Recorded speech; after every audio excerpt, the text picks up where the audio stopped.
Vamos lá, né? Bom dia a todos e todas aqui presentes.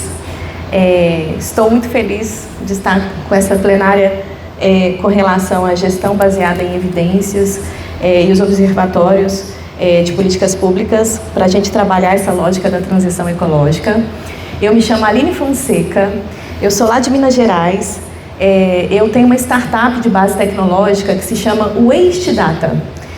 A Waste Data, ela trabalha dados públicos relacionados a resíduos e ela nos ajuda a converter esses dados em informação para os territórios.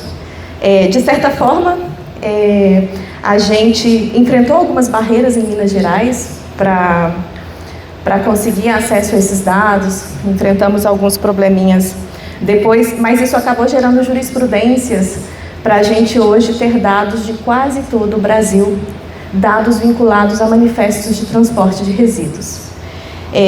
Estou muito feliz com a presença de todos vocês, com essa possibilidade, né, do FINEC levantar essa discussão tão importante aqui. Né? Sabemos como que dados são importantes para a gente tomar decisões, para a gente compreender cenários, e levantar essa pauta se faz necessário porque através dela outras questões precisam ser colocadas. E aí o papel de vocês, todos que estão aqui presentes, vão nos ajudar a construir essa lógica. Deixa eu mencionar aqui quem são as pessoas que compõem a nossa plenária. Nós temos aqui hoje a Ludmila Calado, coordenadora da plataforma Data Nordeste da SUDENE, que vai trazer para a gente uma perspectiva regional e da territorialização dos dados do Nordeste. Nós temos aqui também o professor José Meneleu Leto, diretor de Estudos Sociais do IPESC, Instituto de Pesquisas Estratégicas e Econômicas do Estado do Ceará, e professor da UES, contribuindo com a perspectiva estadual e com a leitura social e estratégica do território. Nós temos aqui também Gesmar Rosa dos Santos, pesquisador do IPEA, trazendo essa dimensão nacional da pesquisa aplicada e da formulação de políticas públicas baseadas em evidências. Nós temos aqui também a professora Maria de Nazaré Moraes Soares, professora da Universidade Federal do Ceará, com o olhar da universidade na produção de conhecimento e na formação das capacidades, bem como todo esse atravessamento com as políticas públicas. Temos aqui também o querido Felipe Brumati, sócio-administrador da Mapassá, que vai trazer toda uma dimensão aplicada, metodológica e social e ambiental no monitoramento e na análise dos dados. Bem, para começar a passar a bola, né, para os nossos painelistas, eu gostaria de convidar a Ludmila Calado, da SUDENE, e pedir que você faça sua autodescrição. Acabei esquecendo de fazer a minha, tá, pessoal? Vou fazer agora. Mas é importante que a gente faça a nossa autodescrição. Eu sou uma mulher branca, tenho cabelos loiros, olhos verdes. Hoje eu estou vestida com um vestidinho preto. Estou com um tênis All Star também preto. Tenho mais ou menos 1,60 m, não sou muito grande não, tá? Mas eu sou legal, tá, gente? Eu sou legal, eu sou divertida. Por favor, Ludmila, a palavra é sua. Obrigada, Aline. Meu nome é Ludmila Calado, geógrafa na SUDENE. Me descrever, é isso. Eu sou uma mulher de cabelos compridos, parda. Estou vestindo a camisa marrom com uma calça clara, uma sandália. Não sou tão alta também. Sou legal, que divertida. Mas vamos lá. Para mim é uma honra participar mais uma vez do Fórum Nordeste. O Fórum no ano passado aconteceu em Recife, né, onde a gente, quando fica a série da SUDENE, então a SUDENE entrou também como um agente patrocinador do evento, e esse ano também. Então, é uma grande honra a gente ter a oportunidade de falar um pouco da política, né, das ações e iniciativas que vêm acontecendo no âmbito regional. Então, hoje eu vou falar um pouquinho sobre a plataforma Data Nordeste, inclusive a apresentação. Eu trouxe uma apresentação para a gente entender, né, visualmente como se dá a plataforma, mas no âmbito geral a gente identificou na SUDENE ao longo dos anos, né, das décadas, uma grande fragilidade, uma dispersão da informação que prejudicava de uma forma muito intensa a composição das políticas, dos trabalhos, seja qual fosse a esfera, seja qual fosse a temática. A gente dispõe, claro, de instituições que produzem dados, como o IBGE, como tantos outros que fornecem a base primária, né, para a construção de tantos bancos e tantas bases, mas quando a gente está falando de Nordeste e territórios estratégicos, como o semiárido, como a Caatinga, como a própria área de atuação da SUDENE, que vai para além do Nordeste, pega ali um pouco do norte de Minas Gerais e Espírito Santo, era sempre uma odisseia para a gente conseguir fazer o recorte, para a gente conseguir tratar e analisar. Então, a partir disso, desde 2024, a SUDENE fez parcerias com a universidade, especificamente com a Universidade Federal de Campina Grande, e a partir daí construímos uma plataforma, né, que é a plataforma Data Nordeste. Ela entrou... pode passar, por favor. Ela foi iniciada a sua estrutura em 2025, ao longo do ano, e em setembro do ano passado ela foi lançada. Então, ela visa justamente fazer essa integração da informação, né? Trazer todos os conteúdos que forem possíveis, analisar esses conteúdos e disseminar essa informação de uma forma mais objetiva, numa linguagem acessível para todo tipo de público, seja um estudante, seja um gestor público, e essa é uma das premissas principais. Então, passando um pouco o slide, por favor. Não tem passador? Passa, volta, por favor. Volta. Isso, então, enfim, passa para o próximo, que aí a gente já acelera um pouco. Pronto. Aqui atrás estão os pilares da plataforma, que é justamente trabalhar em parcerias. Parceria é o pilar fundamental da plataforma. Ao longo dos anos a gente entende que a SUDENE, dentro da sua capacidade, é muito mais produtiva quando une forças, seja com a academia, seja com instituições diversas. Então esse é um grande pilar para o Data Nordeste. Além disso, trabalhar também os territórios estratégicos, trabalhar uma disseminação da informação segura, confiável, baseada, né, em análises seguras, para que o usuário acesse aquela informação e tenha certeza de que está usando uma análise prudente, né, e validada, através do corpo da SUDENE, como também dos seus parceiros temáticos. Então, eu trouxe aqui alguns dos parceiros que estão com a gente desde o seu início. O IBGE é um grande parceiro, através também de acordo, né? Então, desde 2024 a gente vem materializando bastante informação com eles, a própria universidade, também o Ministério de Desenvolvimento Social é outro grande parceiro. A gente vem trabalhando dados ali no âmbito de Cade Único, enfim, entender como é a realidade do ponto de vista social, com a validação técnica de especialistas da área. Para além também na área de indústrias, federações de indústrias do Nordeste também são parceiros desse produto. Então, todo tipo de produto que está sendo publicado, ele passa pela ótica de SUDENE enquanto instituição e do parceiro que tem o conhecimento de causa, né, tem a legitimidade da temática. Então, o próximo slide, por favor.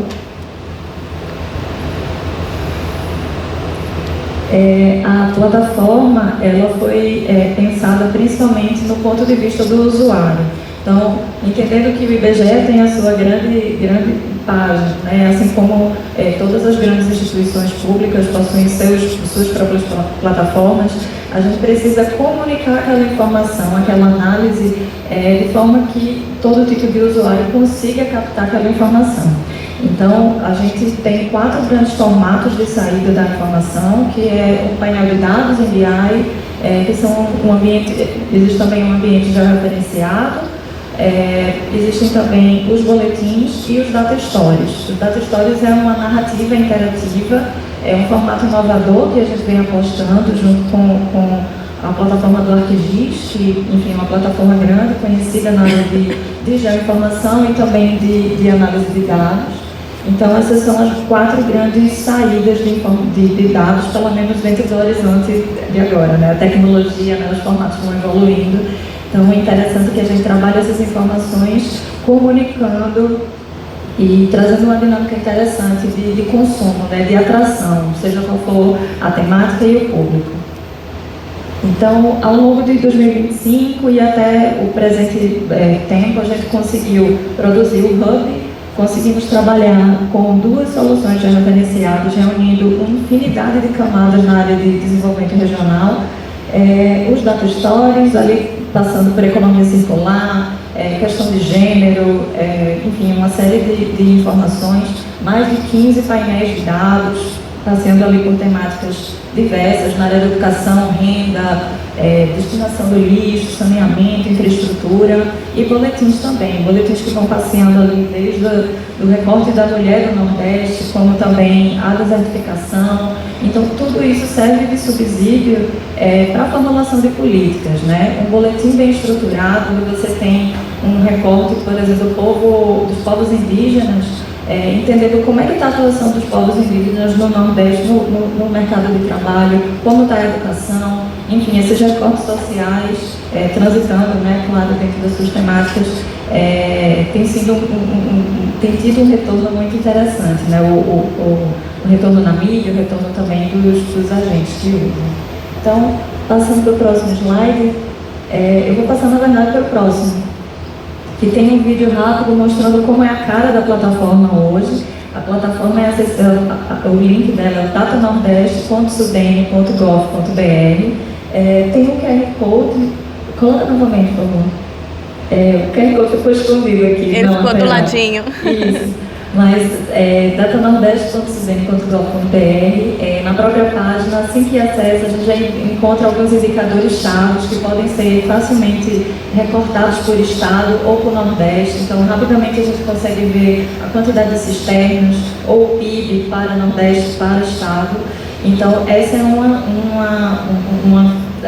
ganho, né, imediato, né? Assim que acessa a plataforma, você já consegue acessar essas informações.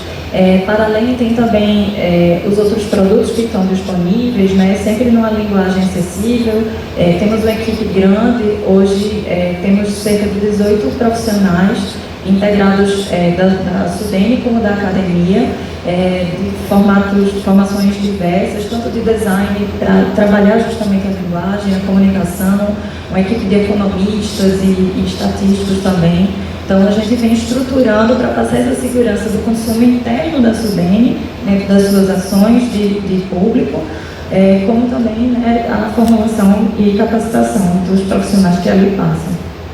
Então, no slide seguinte, a gente vê, por exemplo, um data story que fizemos no ano passado, falando um pouco sobre economia circular. E dentro desse formato a gente já consegue ver o que é a economia circular, como a construção de linha de base ali, né? A teoria do que é o sistema linear, o sistema circular. A gente passeia um pouquinho sobre a transição dos dados, né? Que tipo de base sobre a economia circular a gente encontra atualmente, inclusive o Este Data está dentro, né, mencionado.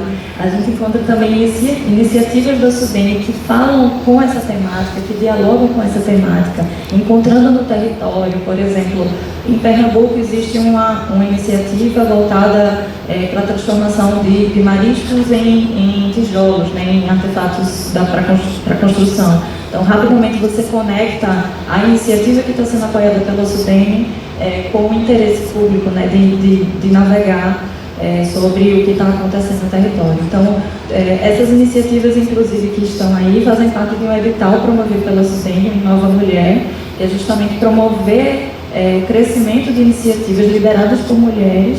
E, para nossa surpresa, a gente teve, dentro do âmbito de bioeconomia e economia circular, um interesse imenso. Foram mais de 20 iniciativas aportadas. Então, esse tem sido, de fato, um grande diferencial. Não só patrocinar, mas dar visibilidade a essas iniciativas. E todos esses dados estarem disponíveis, né? Então, para além das iniciativas, existe também um catálogo de dados dentro da plataforma, entrou no ar agora recentemente. Então, é isso. A SUDENE vem trabalhando num campo, numa esfera de trabalho para a política pública, trabalho de dados para a gestão da informação, né? Então, tentando fechar esse ciclo, onde a gente produz, a gente publica, a gente dissemina e a gente fortalece a política. Quando a gente faz um panorama com o próprio plano de transformação ecológica, a gente vê como é importante a gente territorializar a informação para que essa transição seja justa com inteligência, né, com ênfase territorial. Então, o âmbito do Data Nordeste é esse, trazer uma aproximação maior das iniciativas públicas, as iniciativas privadas também, dentro das relações, com o público, com a sociedade. E, enfim, buscar uma transparência maior para a gente conseguir aproximar com segurança, com veemência, né, com participação também. É isso. Obrigada. Obrigada, Ludmila. É muito bacana conhecer essa iniciativa regional do Nordeste. Eu, como mineira, não conheço nada parecido, então, muito bacana a gente poder observar isso e como que isso informa, né? E saindo dessa esfera regional e partindo para uma esfera estadual, eu gostaria de passar a bola para o professor José Meneleu Neto, porque aí a gente consegue aprofundar a conversa a partir da escala estadual, olhando para essa lógica de dados sociais e territoriais e como eles podem apoiar decisões públicas mais qualificadas. Convido agora José Meneleu Neto, diretor de Estudos Sociais do IPES e professor da UES. Por favor, faça a sua descrição social. Sua autodescrição. Bom, inicialmente, bom dia a todos que estão aqui para esse debate e a mim, que coordena. Fazendo a descrição, eu sou um homem branco, cabelos grisalhos, uso óculos, tenho um cavanhaque igualmente grisalho, caminhando, célere para a terceira idade, e eu acho que é uma descrição completa, né? Bem, eu fico feliz com o convite que fizeram ao IPES. O IPES é uma instituição que foi criada no início dos anos 2000, aqui no estado do Ceará. Ele é, na verdade, uma evolução a partir de um antigo instituto que havia, e ele ficou mais especializado na produção de dados, né? E nós temos uma lista muito grande de produtos. Embora seja um instituto pequeno em termos de pessoal, né, ele tem uma capacidade de produção muito elevada e vou falar basicamente de um produto. Há vários produtos. Nós temos como, na linha do que Ludmila já expôs, uma base de dados que compõe todos esses elementos que a gente chama de IPES Data. Então, todas as informações relativas ao estado do Ceará, certo? Relevantes e produzidas por institutos, né? Como o IBGE e outras fontes, né? Ministérios e entidades públicas, principalmente, nós trabalhamos fundamentalmente com dados públicos, certo?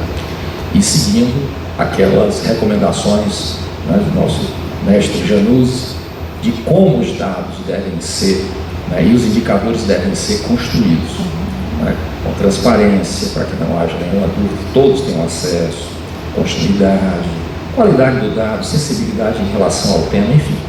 E esse indicador, eu vou apresentar apenas ele, porque é o último produto. Ele foi trazido a conhecimento em 2025, no ano passado.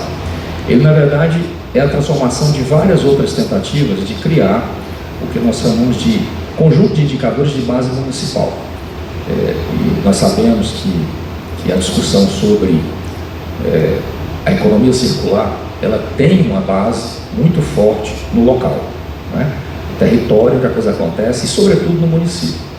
E uma grande questão que o Estado do Ceará tem colocado em nível de gestão pública é discutir essa governança interfederativa, sobretudo pensando o governo do Estado e os governos municipais. Quer dizer, esse governo, na verdade, é sociedades, né? Que envolvem também os governos. porque muitas vezes o governo estadual ele avança muito em eficiência de gestão pública, de uso de indicadores. Nós temos uma política de pensar as políticas públicas a partir dos resultados, né, focado em resultados, mas muitas vezes os municípios não acompanham. Então, como dizia aquele velho ditado, né, africano, muito citado, que é importante caminhar junto. Sim. E aí, essa discussão sobre transição energética, mudança climática, né, e obviamente isso tudo está no escopo da discussão da economia circular, ou seja, romper com um certo paradigma que hoje suga, né, os recursos naturais e transforma esses recursos naturais em refúgios que, na verdade, só prejudicam o meio ambiente, o planeta e as pessoas. Enfim, então eu vou falar um pouco sobre o CDL muito rapidamente, porque o tempo é curto. Ele foi criado em 2025, pode passar. Eu vou ser rápido na discussão metodológica, mas todo esse material está disponível, pode passar. Ele tem basicamente... Professor, pois não. A gente pode se readequar em relação a tempo? E vamos voltar aqueles 15 minutinhos. Fica tranquilo, tá bom? Não precisa correr. É uma moderadora que anima a gente, né? Então, você vai ficar mais tranquilo. Eu falei que eu era divertida. Então, esse índice ele trabalha de forma bastante conhecida, não é nada muito novo, mas ele vai apurando muito a qualidade, né, dessas informações. Ele tem uma dimensão ambiental que eu acredito que para essa discussão é muito importante. E eu vou colocar em contraste mais adiante alguns mapas que mostra, através daquela variação coroplética, né, a posição dos municípios, e a gente vai ver como essa dimensão ambiental é crucial para pensar essa discussão. A dimensão econômica, fundamental, a dimensão social e a dimensão de governança pública, né? Então, essas 4 dimensões são basicamente compostas, esses índices são compostos por alguns indicadores, certo? Eu vou falar aqui, e passando direto ao ponto, porque tem uma discussão metodológica sobre indicadores, não é, de sentido negativo, positivo, como é que você ajusta diferentes, não é, parâmetros, medidas, né, métricas num indicador só. Eu vou pular essa parte, porque aqui temos especialistas em pessoas, mas todo esse material ele está explicado em nota técnica disponível no site do IPESP. Qualquer pessoa, por que esse indicador aqui de emissão de CO2, como é que ele foi apurado, qual é a instituição que gerou essa informação, tudo bem descrito, não é, no site do IPESP. Vou passar adiante. Bem, essa introdução ela é muito importante porque, como eu digo ali no item 3, esse IDM, Índice de Desenvolvimento Municipal, ele é uma revisão metodológica de outros índices que já foram criados, certo? E ela trabalha basicamente com o modelo de gestão por resultado, ou seja, a ideia, o foco do indicador é trabalhar a gestão por resultado, que é uma política que o governo do Estado vem adotando já há algum tempo, décadas na verdade. E então priorizamos indicadores de resultado para avaliar a evolução desses indicadores, certo? Ou seja, que o IDM reflita os impactos das ações no território. Então, eu queria só reforçar isso e eu vou verificar aqui que é possível estabelecer uma evolução, né, dos municípios. Como esse indicador é um indicador novo, há uma descontinuidade em relação aos outros, nós vamos trabalhar basicamente 2 anos aqui. Não há uma série ainda, é o começo de uma série, ok? Vai passar.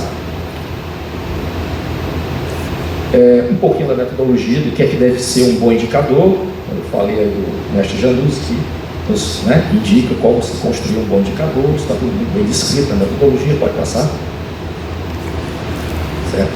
E aqui alguns indicadores que compõem os índices, né, separados, os 4 índices, e aí nós trabalhamos com a ideia, para não ficar muito na tecnicalidade, com valores de referência, para poder construir o indicador. Né? E obviamente nós caracterizamos os municípios segundo padrões municipais, porque se você pensar Fortaleza em relação a alguns indicadores, ele discrepa tanto, é um outlier em relação às estatísticas dos municípios que distorce. Então a gente trabalhou também com segmentação de grupo. Mas só para citar o ambiental, que eu acho que é extremamente relevante para a gente aqui, embora a questão da economia circular acabe trabalhando com tudo isso, a emissão de CO2 por habitante é um indicador muito importante, certo? Quando a gente pensa nos municípios. A participação do gasto municipal em gestão ambiental também é um indicador importante, porque é um indicador de resultado que você gasta. Vamos avaliar, né, como esses resultados estão sendo alcançados. Aqui no caso do semiárido nordestino, algumas coisas são extremamente importantes. Por exemplo, focos, né, densidade de focos de calor ou cobertura vegetal. Nós temos um problema muito sério, a nossa caatinga, né, que a nossa caatinga arbórea foi severamente devastada. Quase nem se fala, quando se fala da caatinga, nem se lembra que havia uma caatinga arbórea, né? Se pensa mais na arbustiva, que é o que nós vemos frequentemente. Então, pode passar adiante. Então, eu achei bem relevante essa discussão do ambiental. Pode passar a próxima transparência. Melhor, slide. Um pouco da metodologia, mas eu acho que a gente não vai entrar em detalhe. Inclusive, há uma nota metodológica sobre a utilização, né, da média geométrica, compondo as diferentes médias. Tem um descritivo matemático, porque isso não é tão simples quanto parece, né? Às vezes é muito comum se utilizar em construção de indicadores algumas regras de bolso, muitas vezes não explicadas. Não, porque todo mundo utiliza, então a gente resolveu avançar um pouco nisso, porque havia um probleminha nisso, para a gente trabalhar os indicadores, mas fica para quem gosta de matemática e de metodologia, pode passar. Eu quero chegar nos mapas. Classificamos os municípios, né, segundo o classes do IDM global e do subíndice, né, para poder, né, caracterizá-los, né. Houve uma padronização, isso é também típico, né, nesse tipo de construção. Pode passar adiante, não perder muito tempo. Você também pode passar adiante, só para dizer que quando nós trabalhamos com os valores máximos e mínimos de desvio padrão, nós verificamos, quando comparamos os municípios, que os índices são bem robustos, porque o desvio padrão ele não chega a ser muito relevante. Que era o problema, por exemplo, de pegar alguns municípios que fogem à regra. Então a gente deu essa padronizada para conseguir fazer realmente uma comparação. Porque o objetivo é saber como evolui o município e também comparar entre municípios, né, como eles evoluem. Pode ir adiante. Tem muitos números aí. Quando nós comparamos o resultado 2019, 2022, né, depois eu vou explicar por que esses 2 anos, mas é o começo de uma série. Então, um dos municípios que se destacou fortemente foi o município de Sobral, certo? Ele está no topo, né, do resultado do IDM global. E aí nós fizemos uma brincadeira com a evolução dos IDMs, né, o ambiental, o econômico, social e governança pública, e como eles evoluíram. Na verdade, a posição de Sobral já era uma posição relativamente boa. Opa! Mas eu sempre me atrapalho com esse negócio, eu não sei se todo mundo se atrapalha. Eu vou imaginar que seja esse aqui. Então, você verifica que alguns, eles sofreram até um decréscimo, mas como a posição do município era muito boa, não é? Ele permaneceu com um indicador global muito bom, certo? E o curioso é o seguinte, aqui há o crescimento muito forte do indicador econômico, enquanto que os outros ficaram mais ou menos estabilizados ou sofreram pequenas reduções. E aqui é uma sinalização importante, porque houve uma queda expressiva de posição do ambiental. Ou seja, o município progrediu economicamente e teve uma queda no indicador ambiental. O que é que isso significa? É uma notícia boa? Ótima notícia. Industrialização, empregos, renda, mas alguma coisa está acontecendo no ambiental que nós estamos perdendo. Isso tem muito a ver com a discussão de economia circular. Ou seja, nós não podemos mais tratar o crescimento econômico como uma variável per si, né, sem considerar os efeitos ambientais que, no longo prazo, acabam prejudicando o próprio desenvolvimento econômico. Aqui temos um município pequeno do estado do Ceará, para quem não conhece, município de Marco, mas que teve uma performance muito boa, em termos de crescimento elevado em vários níveis, certo? Ele teve crescimento do IDM global, embora não fosse o primeiro, melhorou a condição ambiental, melhorou a condição econômica, melhorou a condição social e melhorou muito a governança.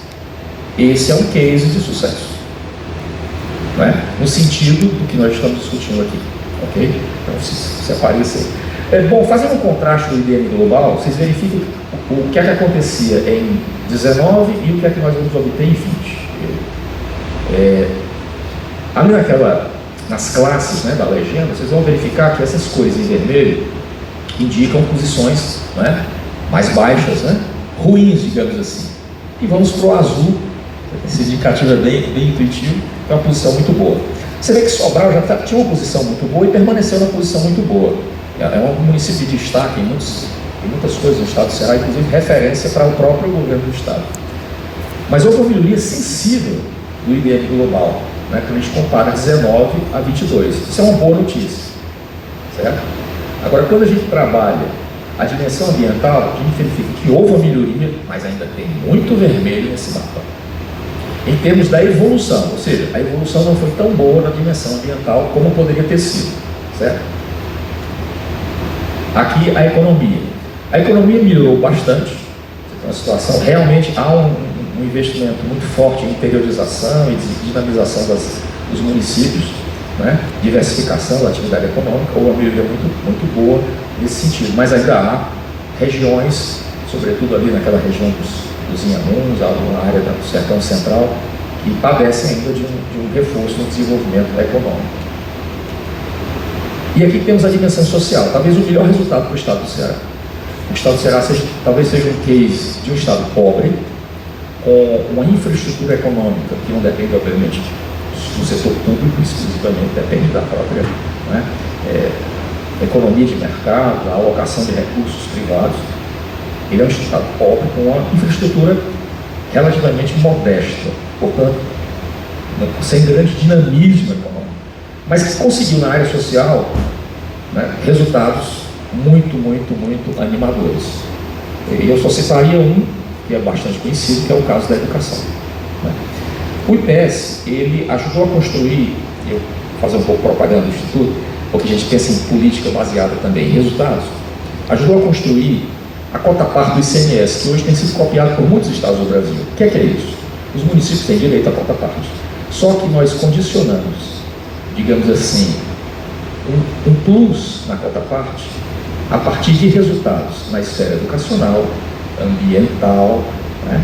Então, muita coisa que aconteceu aqui faz com que os municípios sejam estimulados a investir na área social, sobretudo, né, no setor público, a educação, saúde, né, meio ambiente. Então, tem melhorado muito. Isso é um dado bastante positivo, apesar da nossa diminuta infraestrutura econômica, ainda muito concentrada na região metropolitana. E aqui, governança, que é um desafio, porque embora algumas políticas tenham sido muito bem sucedidas, vocês vão verificar aqui no último, é o último contraste, que do ponto de vista da governança, o desafio de uma governança interfederativa está na ordem do dia. Trabalhar de forma articulada, porque ainda existem muitas variações. O mapa mostra, né, bem colorido, aparece até a bandeira lá de Pernambuco, bem colorida, animada, mas nesse caso aqui significa diferenças. Em vários espaços territoriais também diferentes, né? Você vai encontrar em várias regiões, o estado do Ceará é dividido em regiões de planejamento, então isso também é um desafio a ser vencido. E concluindo, né, uma avaliação geral, o IDM, esse indicador, ele tem essas 4 dimensões, como eu já falei, ele mostrou uma evolução bastante positiva no global, mas nos particulares, ambiental, econômico, social e de governança, ainda há algumas questões a serem tratadas, portanto, ele ajuda a focalizar as estratégias e as políticas públicas. Nós estamos pensando no Instituto, que fornece insumo de informação para o governo do Estado e governos estaduais, mas, obviamente, isso também interessa a toda a sociedade, que fiscaliza os governos, portanto, a governança não é um atributo, não é, restrito e exclusivo da esfera formal de governo. Existem os conselhos, processos participativos, e que a ideia básica é guiar e orientar com maior acurácia, ou seja, nós não temos recursos infinitos, né, para tudo que se tem que fazer, então temos que, digamos assim, apontar para o lugar certo, investir com qualidade, eficiência, para que os resultados também favoreçam a sociedade e até estimulem. E meu tempo acabou. Você ainda tem um minutinho. Tem um minuto. Tem. Então eu vou aproveitar um minuto. Motivado por esse convite, o nosso secretário de Planejamento, Alexandre Cialdini, ele criou um grupo de discussão sobre a economia circular. Nós sabemos que o governo federal, ele estabeleceu a Estratégia Nacional de Economia Circular e já criou um Plano Nacional de Economia Circular. Então, no nosso caso, a gente ainda está trabalhando algumas experiências para implementar na prática essa ideia, mas o propósito estratégico é também, primeiro, estabelecer uma normativa sobre uma estratégia estadual de economia circular, que para o Estado do Ceará é fundamental. Basta citar a água. Nada se encaixa melhor no paradigma de economia circular ou de ecossistema do que a água. E nós somos profundamente dependentes desse recurso que é escasso no nosso Estado, embora a gente tenha uma boa expertise na gestão, e tem que ter, né, senão sobrevive na gestão de recursos hídricos, mas é uma carência que até hoje se mantém. O Estado do Ceará é determinante, inclusive, no nosso desenvolvimento, né? Fator crucial. E para o futuro, tanto para o consumo humano como para atividades econômicas, a gente tem que apostar muito nisso.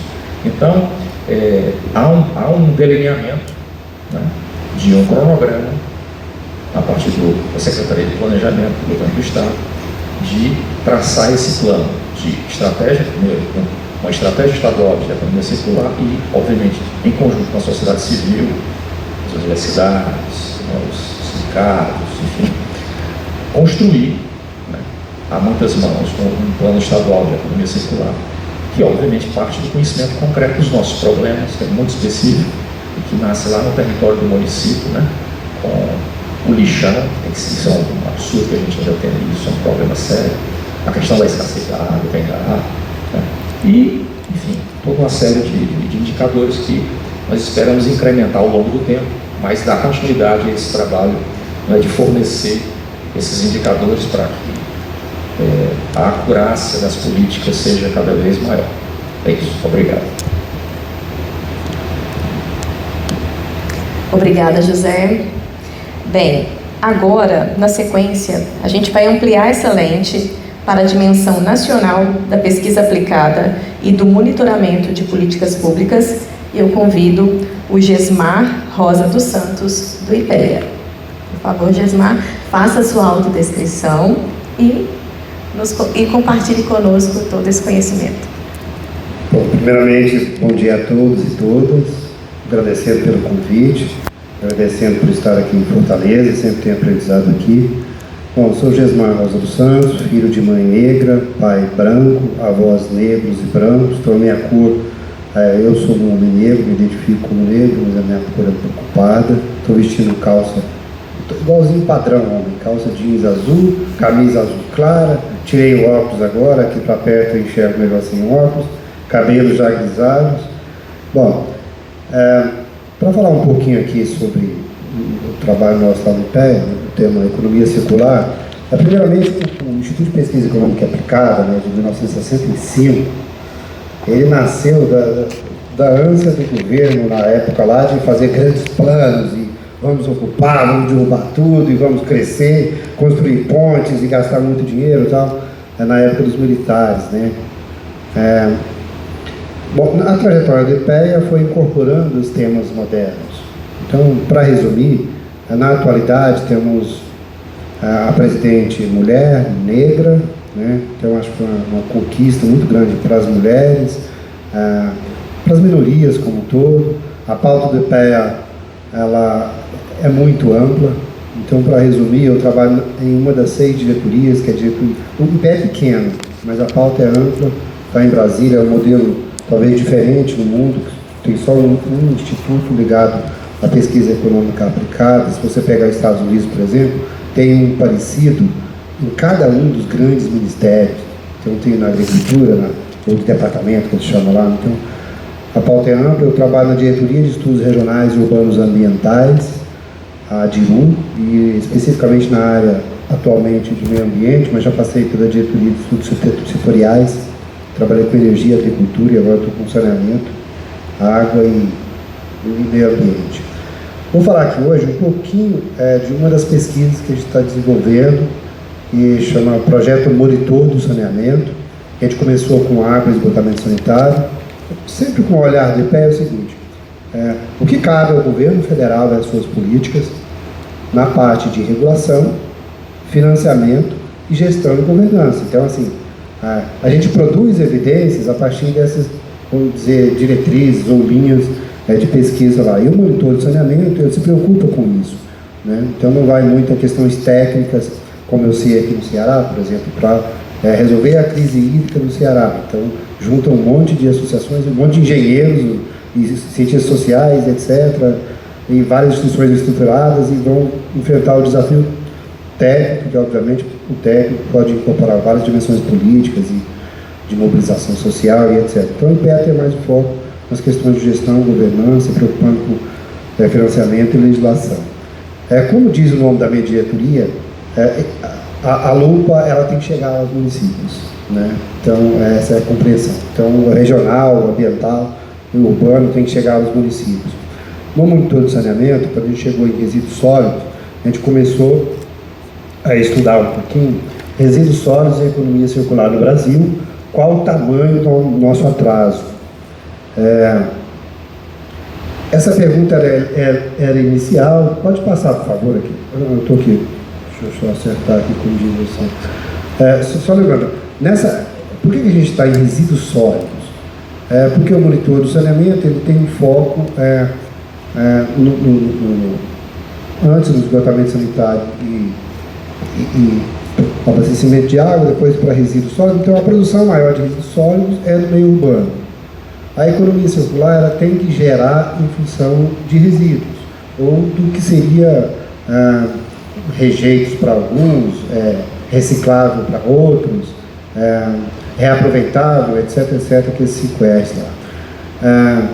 Aí eu listei 55 publicações, aqui eu trago exemplo de algumas, da história do IPEA de 2010 para cá, na área de resíduos sólidos. Eu estou falando então só dessa última aqui, que é resíduos sólidos, reciclagem e economia circular, o desafio às políticas públicas, que nasceu daquela pergunta lá. Eu trabalho, estou falando monitor do saneamento, as pessoas até pensam, pô, isso deve ser muito grande, um monte de pesquisador, não. Eu e um bolsista, tá, pessoal? E muito diálogo e aprendizado em todos os lugares, então a gente vai a campo, etc., é bom trabalhar lá. E aqui a gente, partindo de algumas diretrizes ou princípios da economia circular, né? Regulação, que é bem a nossa área, sustentabilidade financeira, coleta seletiva e tudo que deriva dela, e educação. E esse é o pilar que, em 2010, ainda se pensava nisso, muito lá na legislação. E hoje é mais essa parte de baixo, você coloca a educação ambiental no centro, né? E aí você coloca a necessidade de coleta seletiva, e do lado tá os 4 R's ali, né? Regulação, e essa regulação deixou de ser regulação para resíduos sólidos, simplesmente. Regulação para a economia circular, para dar sentido à economia. Sustentabilidade socioambiental. Então, né, dentro dessa proposta, eu já estou terminando os slides, tá, pessoal? Eu vou falar um pouco mais aqui, mas o slide trouxe um pouco. O que estou destacando aqui? Bom, então, se o país vai, o tamanho do Brasil, federativo, com boa capacidade e estrutura, mas também com muitas lacunas de gestão, de governança, de financiamento dos serviços públicos e da transição energética, a transição produtiva, a transição socioambiental, né? Então temos muitas lacunas. Então, primeiro, as evidências que a gente traz são as lacunas na parte de estrutura. Então, aqui estou destacando, por exemplo, a urgência que tem em aprimorar e divulgar informações e avaliações. Quando você fala em resíduos sólidos urbanos, a gente está pensando na Política Nacional de Meio Ambiente, que começou a tratar o tema, na Política Nacional de Resíduos Sólidos, depois vieram as outras políticas, mas também a gente fala de política de consórcio público, a gente fala de transferência de recursos, a gente tem que falar necessariamente da capacidade de arrecadação dos municípios para sustentar uma área que vai dar linha, vai fazer um plano e vai fiscalizar, monitorar resíduos sólidos, a economia circular, saneamento, etc. E, obviamente, no meio está lá o Estado, que sai, concordo com o professor, ele sai na frente em relação aos municípios, muitos saem na frente do governo federal em termos normativos. A gestão da água no Ceará é um exemplo disso, né? Que vem de décadas. Alguns falam séculos de experiência acumulada, avançada. E o governo federal é muito mais recente em termos de uma grande estrutura, né? Então, o destaque que a gente faz para os municípios é que a previsão na lei de 2007 da Política Nacional de Saneamento Básico, que o saneamento básico já em 2007 incorporava água, esgoto, drenagem e resíduos sólidos, a previsão é que a gente alcançasse paulatinamente um número grande de municípios com coleta seletiva. Nós estamos estagnados desde 2014. Mas baixamos? Não, mas não baixamos. Antes, o município pode prestar informação aos SNIs de forma equivocada, de forma incompleta, de forma descontinuada. Então, cada ano pode aparecer um percentual de municípios que presta as informações diferente e às vezes pode oscilar para menos e para mais. O que eu estou dizendo é que nós estamos, em termos de informações, nós estamos estagnados. Nós temos que enxergar as pessoas, né, catadores e catadoras. Não sei se vocês já viram aquele documentário que saiu agora, esse mês, Catadoras. Achei magnífico, que fala sobre as pessoas. Então não é só reciclagem, as pessoas. Então pegam 4 ou 5 mulheres, uma por região, está nas mídias sociais já, em Catadoras. Então isso é muito importante. Aí a informação que tem é que o IPEA entrou agora, a pedido do Ministério da Fazenda, da Presidência da República, da Secretaria Especial da Presidência da República, em um estudo que está envolvendo catadores e catadoras, a academia, o IPEA, são os 4 Ministérios das Mulheres lidera, e os 4 ou 5 ministérios, sobre como está essa questão de resíduos sólidos, coleta seletiva, remuneração de catadores, quantos são, onde estão, como se organizam. Olha, a gente tem dado do IBGE, tem dado dos próprios produtores, mas os dados não estão conversando, não está batendo. Eu acho que a Aline, que tem lá essa experiência, pode falar um pouco também com a gente no debate. Então a gente ainda precisa aperfeiçoar esses dados aqui, e do local para o nacional seria interessante. Bom, a reciclagem e a economia circular devem alcançar todos os setores produtivos com potencial. Nós estamos falando aqui da reciclagem, então você pensa, passando o caminhão de lixo, vai ali, ou então vai a uma associação de catadores, cata e depois vai para um ponto de separação, aí tem as pessoas, aí vai vender para um atacadista, o atacadista vai vender para a indústria, mas não é só isso, né? Aí tem o grupo de indústria separadamente, o setor de comércio, o setor de produção, a circulação, a armazenagem, um monte de dados de cadastro que está lá dentro da política do meio ambiente, passa para a política nacional de resíduos sólidos também. Então, assim, é um monte de dados dispersos, instrumentos, são 21 instrumentos que dialogam com a reciclagem de resíduos sólidos urbanos. Alguns deles estão implementados, alguns cabem ao IBAMA, outros cabem a outras entidades. Então, assim, a gente precisa avançar nessa pauta, fazer algumas interoperabilidade de base de dados, mas principalmente tem um órgão que eu defendo que seja o IBAMA, no âmbito do governo federal, que centraliza essa informação e ele tem uma sensibilidade maior em ser afetado por núcleos políticos, núcleos de poder contrários à pauta socioambiental. Então, eu creio que, se for no IBAMA, ele será menos abalado. Outro item que eu coloquei é que as cadeias de valor e transformação. O impulso e pressão da ciência e da sociedade é um fato. O sentir na pele a necessidade de economia circular das pessoas nas cidades, no campo de nas cidades, é um fato. A ciência está crescendo, acho que toda a universidade trata esse tema nas engenharias, mas trata também nas outras disciplinas, então isso está crescendo. Quando eu era criança, nós falávamos isso na escola, eu me lembro, a gente estudava pteridófilos e tal, o exemplo lá das árvores. Hoje as árvores do cerrado já são ensinadas lá, então a caatinga também. Então, assim, essa questão da pressão está vindo. Eu continuo com uma pergunta. Como os movimentos sociais de base podem ser empoderados ainda mais e como eles se auto-empoderando podem ou não levar adiante temas como esse. Essa que é a questão que eu acho que deve mover a sociedade, não só o governo. Porque às vezes o governo, o grupo de poder elege os seus lá, e é o que tem acontecido, não de agora, né? Bom, só indo adiante também, está vendo que em todo o saneamento, mas a gente tem que trabalhar essas questões, né? Então, a outra questão é que, mesmo a lei de 2007 e a de 2020, que mudou o marco de regulação do saneamento, estão prevendo que a questão dos resíduos sólidos urbanos, bom, a responsabilidade é do município, com sempre o apoio do Estado, aí tem a possibilidade de consórcios, aí tem toda a estrutura de gestão regional agora, um monte de outros instrumentos para ver se dá escala, se o lixo que não é reciclado vai ser colocado no local, um aterro sanitário conjunto entre municípios, etc. E o governo federal, além da regulação, prover fiscalização, monitoramento e financiamento, né? Eu destaquei os 437 porque, bom, primeiro, nós estamos em uma ascendente, partindo de 2014, 1.515 municípios que haviam previsto algum instrumento local de arrecadação para garantir a gestão de resíduos sólidos urbanos. Passamos para 2.226 em 2022, que é a última informação que tinha no SNIS. Isso é existir no papel, pessoal, talvez aprovado numa Assembleia, ou então num decreto municipal ou numa outra instrução. Nós não temos uma informação precisa de quantos instrumentos de arrecadação municipal específica para resíduos sólidos estão implementadas no Brasil. Acho que essa é uma grande contribuição dos municípios, dos estados, para melhorar essa informação. E agora com o CINISA, né, que é um sistema que está substituindo o SNIS, que pega mais informações de resíduos sólidos também. Então, saber essa informação de quanto tem.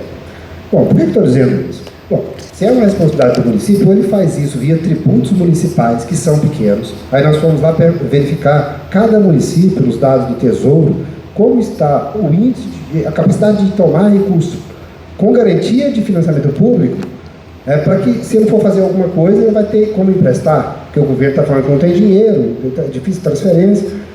Bom, então é o caos, e o caos é maior no Nordeste, na Amazônia, em termos de capacidade, principalmente para municípios menores que 20 mil habitantes, que é a grande maioria. Então, assim, a dificuldade financeira é muito grande, depende muito de repasse, de parcerias, e essa é a conclusão que tem, apesar de estar aumentando os dados. Já estou fechando, tá, Luiz? Outra coisa que falta também, decisões, acordos. Às vezes a gente tem acordos, então, assim, a conclusão que a gente tem é que, desde a Política Nacional do Meio Ambiente, de 1981 para cá, a estrutura regulatória, de planos, de intenções, de diretrizes, está vindo razoavelmente bem, até chegar ao Plano Nacional, que ainda não é lei, mas tem um decreto e tal, que caminha para a economia circular e resíduos sólidos. Acontece que a implementação, o recurso, isso aí é da sociedade, é de quem está no poder e pode dar uma força maior ou não tem caminhado bem. Talvez o professor tenha mostrado que a parte ambiental de todas essas, que a gente vai ver também, é a que caminha mais devagar, né? Então tem toda essa questão aí.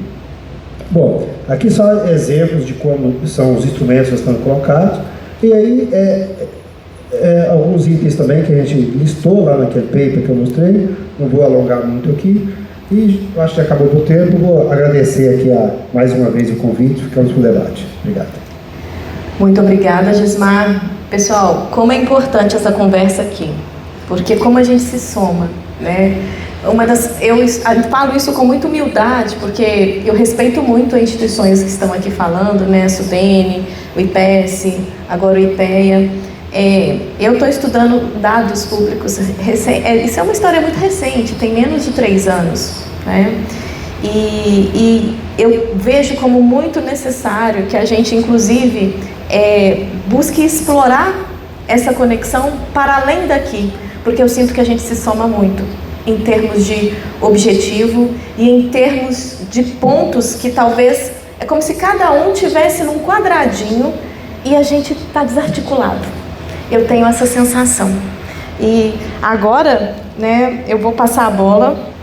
Depois a gente aprofunda um pouquinho mais nessa questão dessa conexão, mas agora eu vou passar para a professora Maria de Nazaré.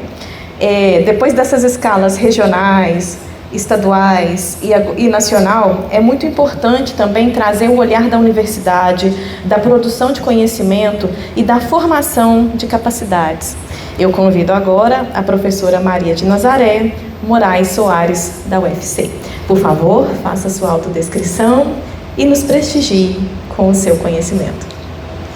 Obrigada, Aline. Bom dia a todos que estão aqui presentes e também quem está acompanhando, vai acompanhar depois a gravação, né, Aline? Eu acredito que vai ser disponibilizado pelo fórum. Eu sou uma mulher negra parda, estou vestindo uma camisa azul marinho, uma calça jeans e uma sandália e uso óculos.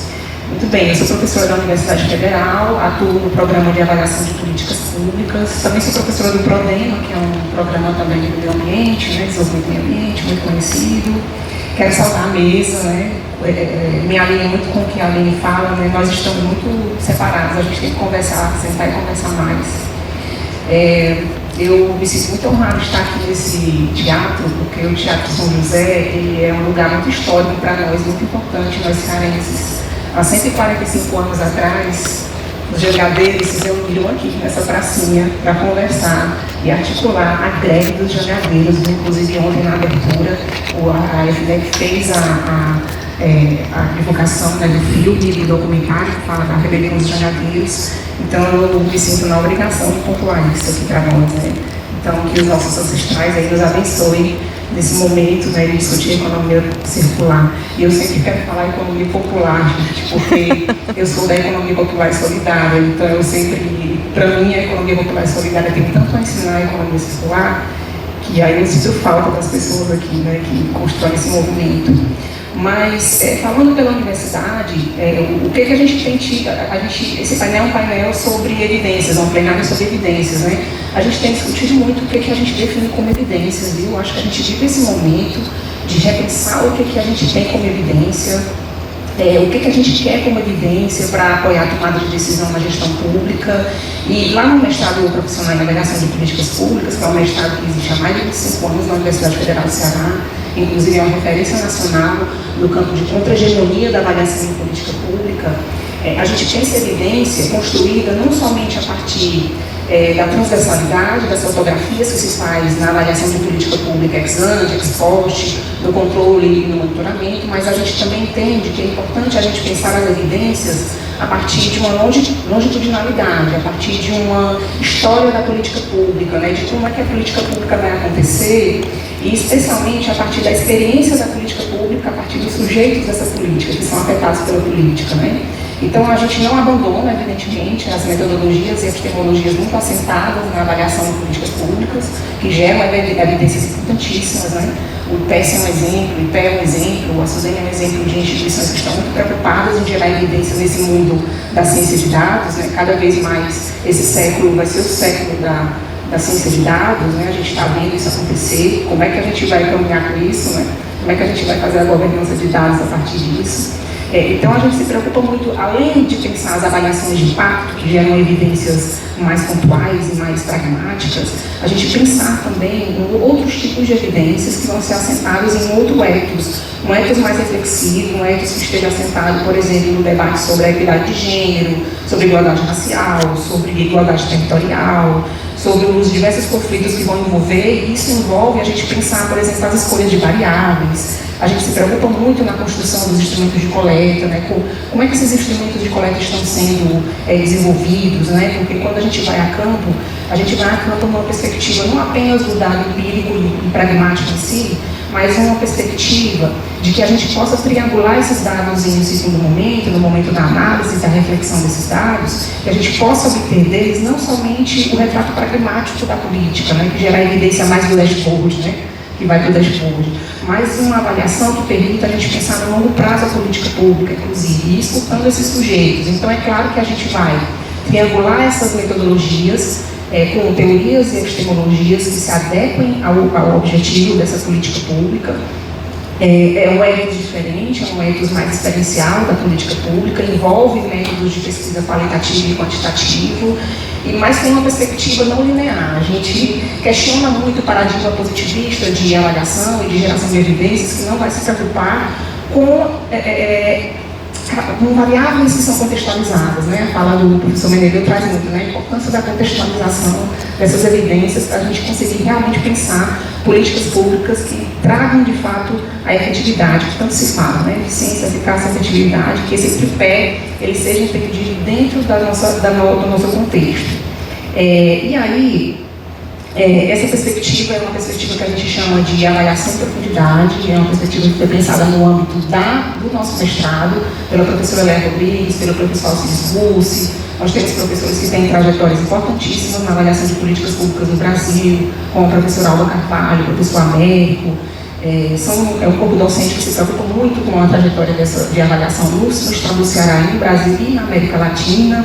Essa perspectiva de avaliação em profundidade, ela observa os marcos legais da política, existe um estudo muito adensado dos marcos legais, da trajetória institucional dessa política, de como é que ela se desenvolve, como é que ela entra nas vias institucionais, e a fala do Gesmar é muito importante porque ele diz, né, a gente tem os marcos, a gente tem os acordos firmados, mas como é que acontece a implementação?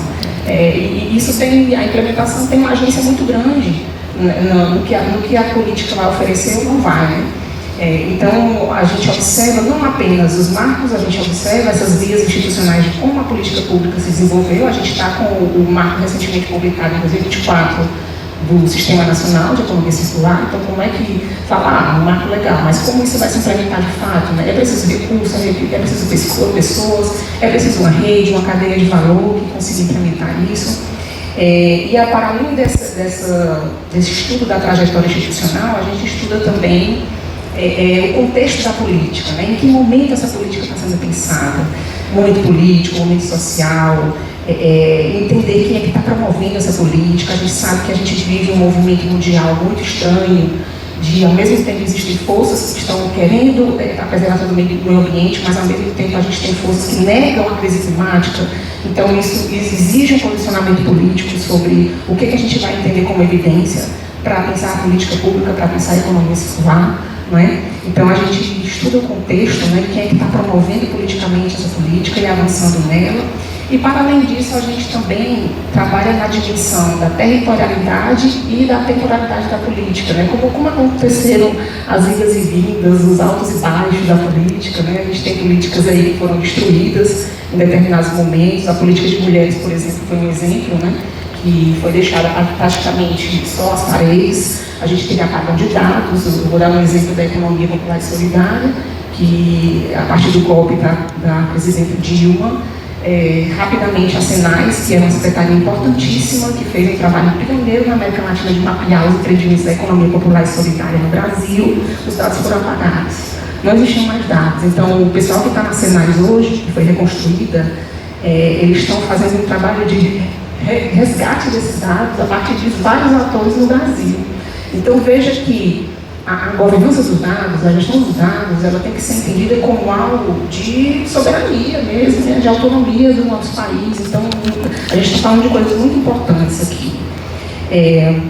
Muito bem, e para dar um exemplo do nosso comprometimento com esse pensar contextualmente, pensar a política pública para além do texto, né, que não seja só o texto, mas também o contexto e também a experiência dos sujeitos que estão envolvidos na política, a gente tem um produto muito importante que foi desenvolvido ao longo de 2024 para 2025, que é um produto que foi fruto de uma parceria entre a Universidade Federal do Ceará, o IDAS, que é o Instituto de Desenvolvimento Agrário do Ceará, e a FUNCAP, que tem um programa Cientista-Chefe, que é um programa inovador aqui no Ceará, que envolve os entes públicos e as universidades do estado do Ceará. E nesse projeto, nós desenvolvemos, junto com o IDAS, a partir do João Alfredo, a plataforma Terra CE. Eu não pedi para colocar, mas se você puder colocar o site, quem está nos apoiando, a nossa parte técnica, né? Se puder abrir o site do IDAS, eu agradeço. Mas nem precisa, não vai precisar passar, porque eu queria mostrar a plataforma para vocês no próprio site do IDAS. Esse projeto que a gente desenvolveu chamou-se Governança Fundiária Ambiental. Nesse projeto, nós analisamos a malha fundiária do estado do Ceará. Assim que escreve? É assim que escreve, exatamente, IDAS. Então, nesse projeto, o que nós fizemos? Nós olhamos para a base de dados do IDAS e olhamos para o IDAS. IDACE. Nesse primeiro momento, como é que está os índices de concentração fundiária no nosso estado, né? O nosso estado está no centro, eu acho que os colegas sabem, que estão aqui na mesa, está no centro de um debate sobre transição energética, né? O Ceará está à frente disso, a partir das várias frentes aí, como a eólica, né? Como os outros modelos, né, de transição energética. Então a gente se preocupava muito em entender como é que o direito à terra, por exemplo, ele está, a regularização fundiária, né, a malha fundiária do Estado do Ceará, como é que ela estava ali ambientada nesse momento. Então, primeiramente, a gente pegou esses dados do TRCE. Esse projeto foi coordenado pela professora Inês Escobar, que estaria conosco hoje, mas não pôde porque está em Brasília, no Pronera, né, encaminhando projetos do Pronera. E aí a gente se dividiu numa perspectiva qualitativa e quantitativa. Então, quantitativamente, nós analisamos essa base do IDACE, nós pensamos no índice de concentração fundiária, que é um gene de concentração fundiária. Esse trabalho está disponibilizado no site do IDACE. Então, a gente identificou, por exemplo, que o estado do Ceará, inclusive nós também utilizamos dados secundários do IPES. No Ceará, a gente tem um índice altíssimo de concentração fundiária, que está em torno de 0,84, né, dentro do gene, que é um índice que vai de 0 a 1. Então, nós temos um índice altíssimo de concentração fundiária. Nós temos mais de 40% do nosso território na mão de poucas pessoas e 84% do nosso território é tomado por pequenas propriedades que têm menos do que um módulo fiscal. Ou seja, esse menos do que um módulo fiscal, que são 4 hectares, eles não são possíveis nem para a subsistência das famílias, a gente está falando do meio rural, e para a produção e consumo. Então, se a gente pensa, por exemplo, em economia circular, a gente precisa pensar um território que ele seja possível de produção e consumo, né? Consumo justo, consumo sustentável. Nesse primeiro momento, a gente fez uma grande análise exploratória e descritiva desses dados, a gente pensou aí em índice Gini, e a plataforma CE, Terra CE, é esse link que vocês estão vendo, terra.ce, eu peço que vocês acessem, porque esse trabalho é um trabalho pioneiro na América Latina. É um trabalho onde, se você acessa a plataforma, você consegue caminhar a partir de georreferenciamento, né? Nós tínhamos técnicos que trabalhavam com QGIS, então a gente georreferenciou todo o estado do Ceará, a malha fundiária do Ceará, e a partir, se você escolher cada estado, cada município das 14 regiões administrativas do estado do Ceará, você consegue identificar o Gini, qual é a malha fundiária desse município, o que tem de tipos de propriedade nesse município, se são minifúndios, médias propriedades, pequenas propriedades ou grandes propriedades. Então, esse é um trabalho importantíssimo que a gente realizou. Além disso, a gente teve uma preocupação de ir nos assentamentos. O IDACE hoje, ele tem uma preocupação em fazer a regularização fundiária, mas também existe um comprometimento com a reforma agrária. Então, o Ceará ele tem muitos assentamentos, tanto federais quanto estaduais, de reforma agrária. Nós fizemos estudos de campo em 3 grandes assentamentos, que são assentamentos os mais antigos do Ceará. E lá nós fizemos um estudo também, como um estudo de caso, de forma mais qualitativa, para identificar ali quais eram a caracterização, o movimento de descaracterização desses assentamentos. Então, esses estudos eles estão aí, gente, na plataforma do IDACE. É uma equipe técnica muito importante. Eu preciso dizer que essa equipe técnica que fez esse estudo, essa plataforma, é multidisciplinar e interdisciplinar. Então, a gente tem o povo da educação, o povo da agronomia, né? Tem o pessoal da ciência de dados também. Nós estávamos com um dos bolsistas que estava aqui também, mas precisou sair. Então, esse é um trabalho muito importante que nós realizamos durante 1 ano apenas, viu? Porque não é fácil fazer um trabalho desse, que foi um trabalho pioneiro. E no segundo momento dessa pesquisa, né, a gente está nesse momento de negociação do ano 2, será justamente um estudo de impacto nesses territórios, para a gente entender como é que está acontecendo o movimento de caracterização, descaracterização dos assentamentos, os estudos sobre manejo da terra, sobre dupla afetação, que é um problema no estado do Ceará, principalmente no litoral do Ceará. Então, a gente está falando sobre terra, e isso é muito importante a gente pensar a economia circular também no pragmatismo da economia, que é o direito aos meios de produção. Então, a terra é um meio de produção necessário, importantíssimo. A gente vive um movimento de minifundialização do estado do Ceará, isso é terrível para a produção do estado, para a agricultura familiar principalmente, e isso vai impactar em políticas transversais, políticas de segurança e soberania alimentar, políticas relacionadas à questão da mulher. A gente vai estudar, inclusive, a questão de gênero e raça, ela está muito envolvida nesse não direito à propriedade. O Brasil foi um dos últimos países da América Latina a permitir que as mulheres tivessem o nome delas no documento da terra. Então, isso nos leva a várias reflexões, e é importante a gente olhar os dados a partir de outros tipos de evidência, né, que a gente consiga pensar evidências que sejam construídas a partir até dessas perspectivas que a gente vai criando ao longo do tempo. Então, a gente entende que a evidência não é algo estático, a gente precisa reconstruir o nosso pensamento sobre o que a gente pensa como evidência e o que a gente quer apoiar como política pública, né? E eu entendo que isso tem tudo a ver com a economia circular, né? Lendo o marco aí que foi publicado no ano passado, e eu espero que vocês acessem, né? O sistema está disponível, ele trabalha em tempo real, então ele acessa em tempo real a malha fundiária do estado do Ceará, que é implementada pelo IDAS. É isso. Passei do meu tempo? Pelo contrário, foi super eficiente, professora. Eu queria até aproveitar para pegar um comentário muito legal que você trouxe, como que o mundo está estranho. Tem um dado do Fórum Mundial, e eu uso ele muito em sala de aula, que traz para a gente quais que são os principais problemas, né, que nós iremos enfrentar ao longo dos próximos anos. O dado é de 2024, e lá em 2024 o dado traz uma questão, traz como que a desinformação são problemas que vão imperar nos próximos 2 anos. E a gente está vivendo isso na pele, né?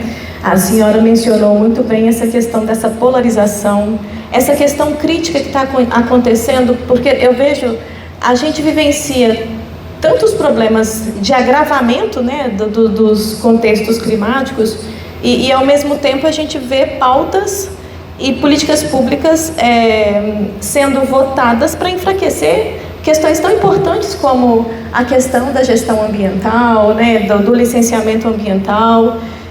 Gente, o que está acontecendo?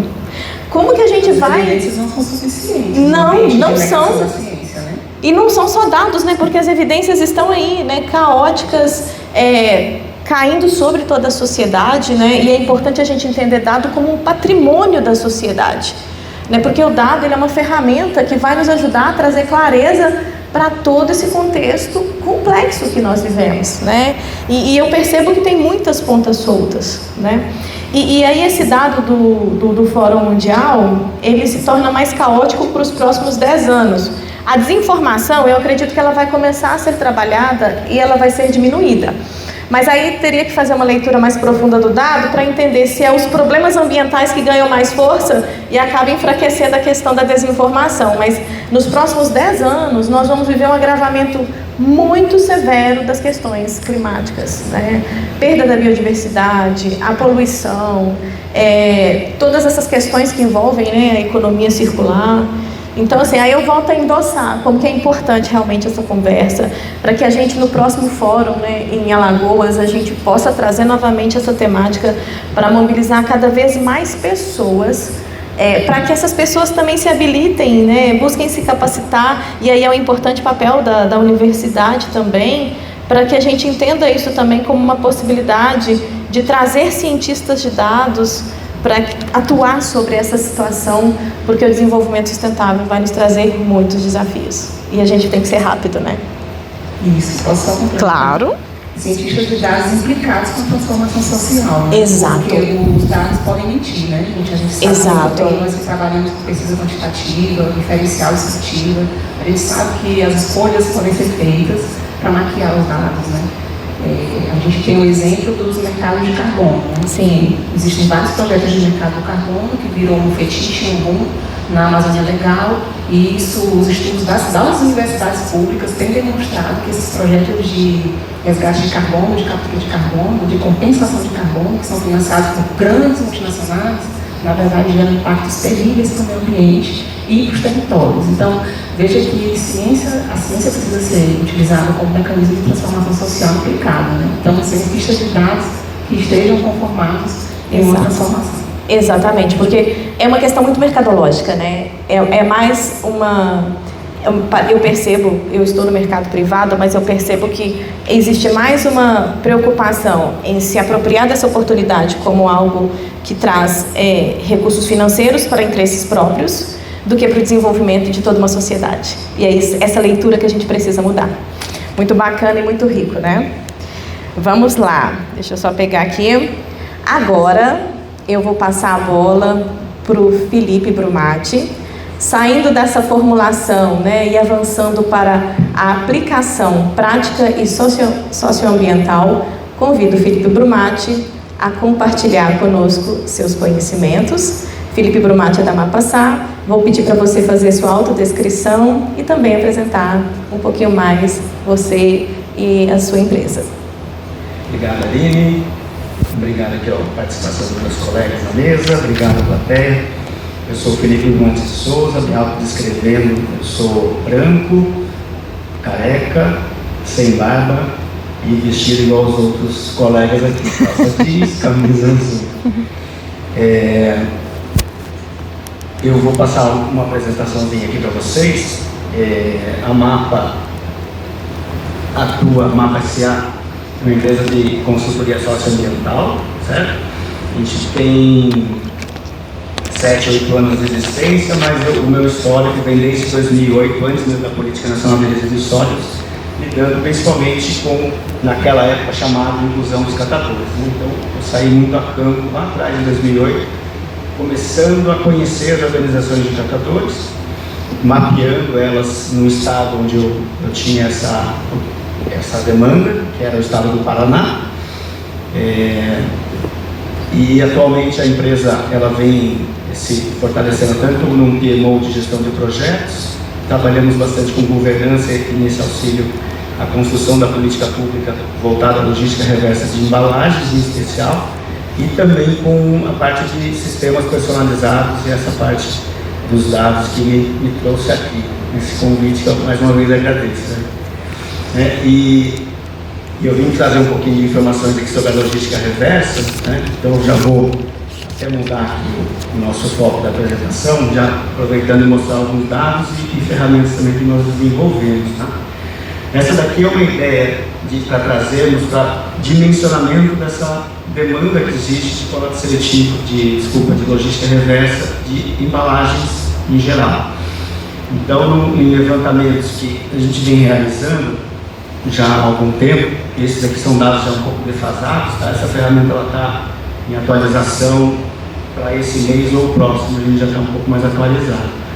Mas aqui a ideia é trazer como que a logística reversa vem sendo tratada no país, né? Desde entender que temos uma demanda total, né, de embalagens que precisam ser objeto dessa política pública e, aqui. Né? E essa distribuição dessa embalagem no país, né, a logística reversa ela tem como um conceito que a gente chama de critério CONFAS.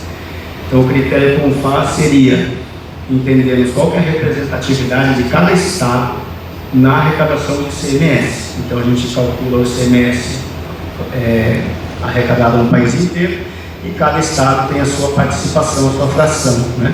Então, a gente tem aqui como exemplo, a gente pode trazer de uma forma muito imediata. Sul e Sudeste representariam aí 66% dessa demanda, então toda a geração de resíduos, esse objeto de logística reversa acaba sendo gerado no Sul e Sudeste, e o Nordeste aqui 16,7%, que seria 1/6. Né? Então aqui a gente tem 66%, 2/3, e o Nordeste é 1/6 dessa demanda ou essa geração desses resíduos. Tá?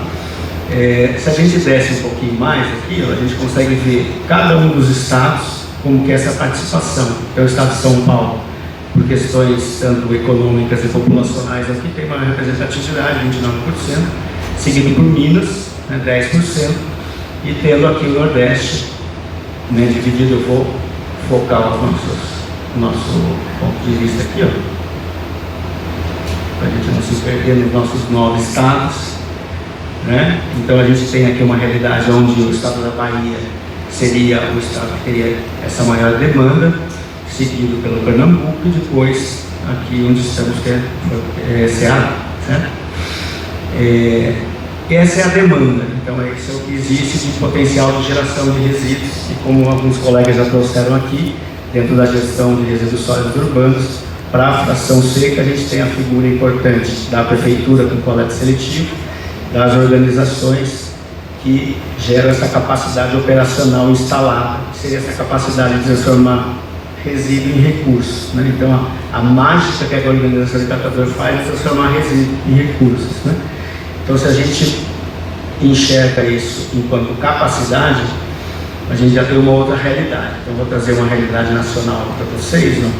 Aquelas 9.751.000, existe uma capacidade em torno de 1.724.000. Esse dado já está desatualizado, né?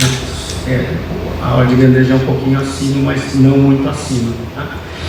Então a gente tem apenas, né, uma capacidade aí de 1.724.000, e se a gente se volta aqui mais uma vez, né, ao Nordeste, né, a gente tem uma realidade dessas organizações de catadores. Então, um dos trabalhos que a MAPA faz, e ela já tem isso como história, é de ter talvez uma das maiores bases nacionais de organizações de catadores. Então, a gente tem cerca de 10.000 organizações catalogadas, e a gente também tem uma capacidade de alcançar anualmente em torno de 1.600 delas através dos nossos projetos. Dentro da logística reversa, a MAPA ajuda na governança de programas de logística reversa de algumas entidades gestoras que somam aí cerca de 500 organizações, né? Se pegarmos o relatório que foi entregue, o relatório 24 do MMA no nosso último encontro, umas 2 semanas atrás, soltou uma informação mais oficial que o número de organizações ali na logística reversa é em torno de 1.000 organizações. Então, pelo menos umas 500 a gente tem trabalho em conjunto, né, relacionado a essa frente, a logística reversa em si, tá? E aqui a gente já consegue ver, né, que existe uma diferença já muito grande entre os estados, essa quantificação, né, de onde estão ou quais são essas organizações de catadores. Cada pontinho verde significa uma organização que está formalizada para estar apta à logística reversa, ou seja, ela emite ao menos a sua nota fiscal, que é o comprovante que a gente tem dessa recuperação de massa, né?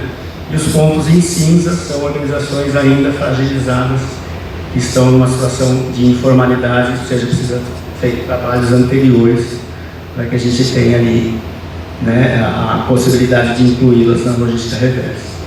Se a gente desce um pouquinho mais aqui, eu vou fechar só o Ceará. A gente já... Então, se a gente vem para o Ceará e desce um pouquinho, já corrobora com as informações de alguns colegas aqui relacionados à coleta seletiva. Um dos trabalhos que a MAPA faz é a pesquisa Ciclosoft, que eu vou falar um pouquinho à frente, que inclusive é base de informação para ferramentas, né, Data Nordeste. E a pesquisa Ciclosoft está sob nossa responsabilidade já pelo 3º ano, estamos executando esse ano novamente.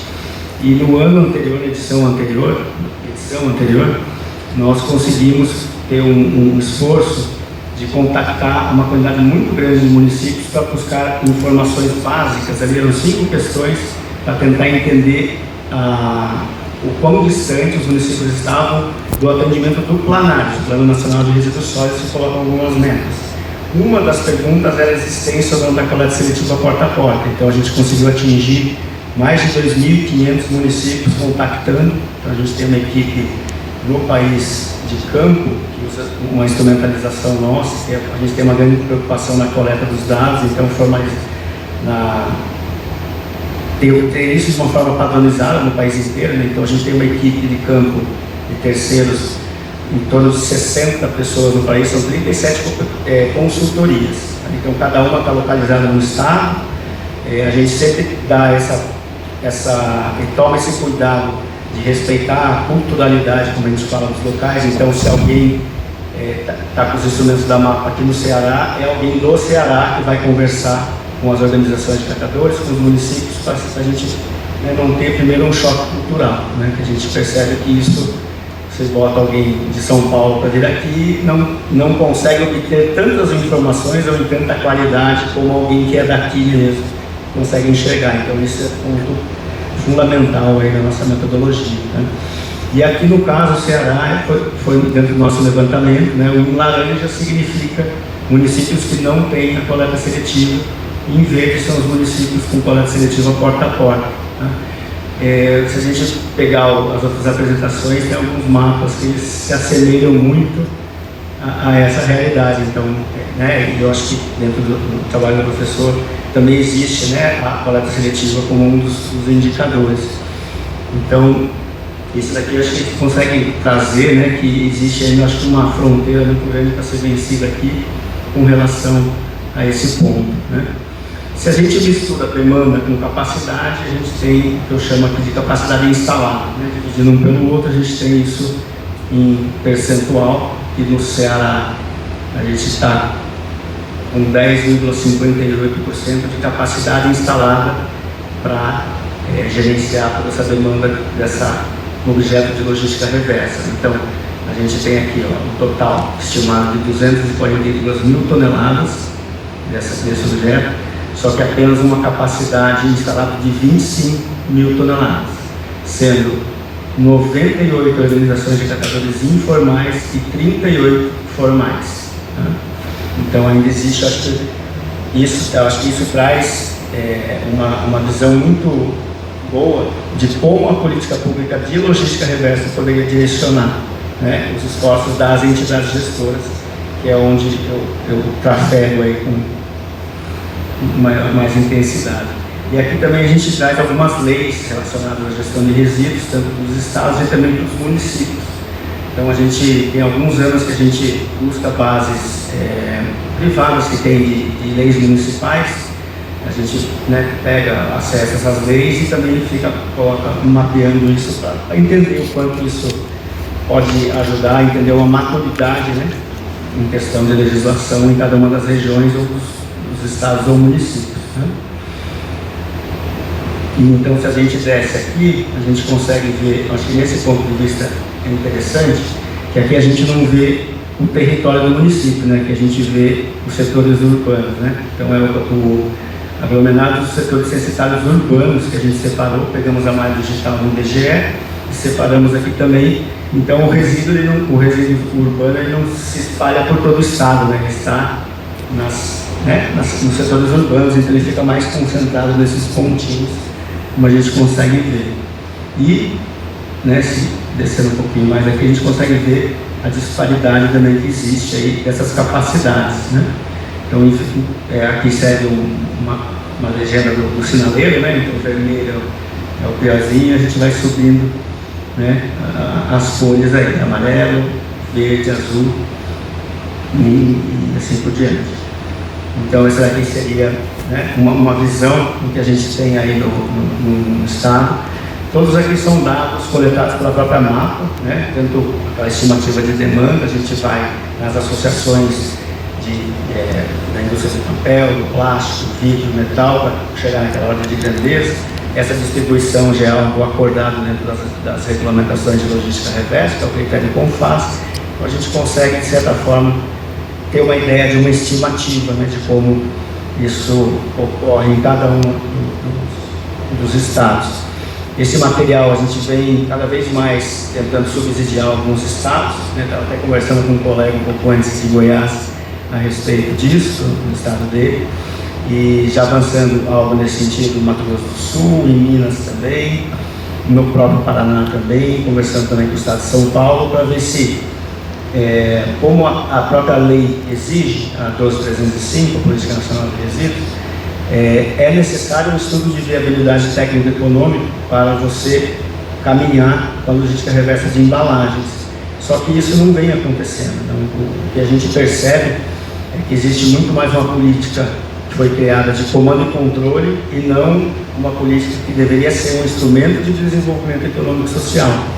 Então, nós, entidades gestoras, né, falando aqui em nome delas, em muitos estados a gente fica numa situação onde não existe comprovação de massa suficiente para todo mundo que está buscando a comprovação de logística reversa. E aí, até como eu tratei um pouco antes, parece que daí vira uma política pública parecida com um modelo de negócio de venda de passagem aérea, onde quem chega primeiro paga mais barato, se você deixar para cima da hora você vai pagar mais caro, se encontrar o assento, e ainda corre o risco, como a procura é muito grande, corre o risco do overbooking, né, de você ter um resultado duplicado, né, nesse jogo, né, que foi montado como forma de comprovação dessa política pública. Tá? Então, né, esse é o material que eu queria ilustrar um pouco aqui para a gente.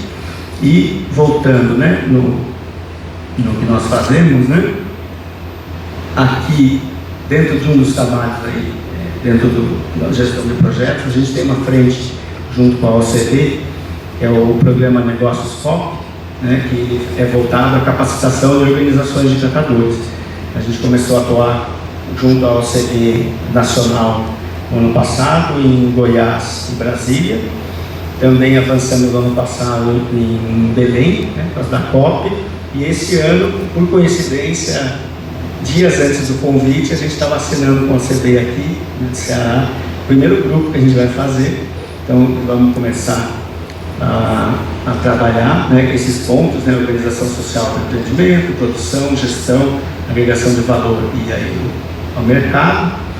E estamos chegando aqui no Ceará, na COP Bravo, em Cruz, certo? Vai começar, inclusive acho que esse mês já tem uma primeira visita, né, da capacitadora que vem para cá para apresentar o projeto. Então essa é uma frente que a gente fica conversando muito com alguns estados, né, tentando difundir essa metodologia de trabalho para esse fortalecimento. Um outro é a própria pesquisa Ciclosoft, que está em nova edição esse ano, começamos tem poucos meses. A gente tem aí como alvo 390 municípios entrevistados e 700 organizações de catadores entrevistados.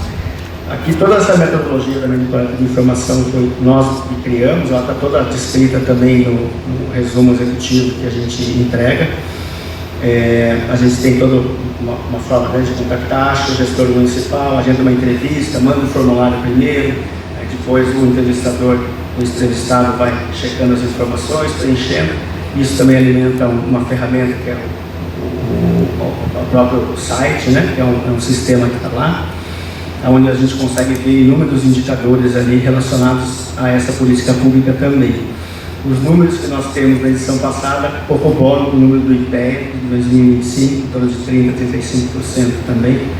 E fizemos um levantamento lá de tentar enxergar bem a população atendida. Porque uma coisa é o município dizer que tem a coleta seletiva, e o outro você pegar, tá, mas quanto por cento da sua população você atende? Então tem município que fala, que tem coleta seletiva, aí quanto? Está em 10% da cidade. Então a gente foi pegando essas frações para chegar também no total de pessoas atendidas e não ultrapassa 55 milhões de pessoas no país. Tá? Então ainda é uma política pública que precisa de muito, né, avanço para que isso converse com a economia circular. Né?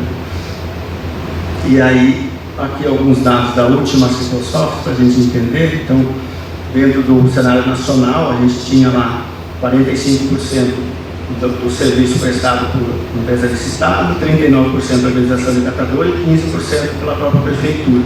E aqui no Nordeste a realidade é outra. Então a gente tem 62% atendido com catador. No meu ponto de vista, é o melhor modelo. Tá? Quando você coloca um catador para atender a população, você cria já um vínculo das pessoas ali, você coloca o maior interessado no material reciclável para coletá-lo, que é o próprio catador, transforma em renda para ele. Né? E você também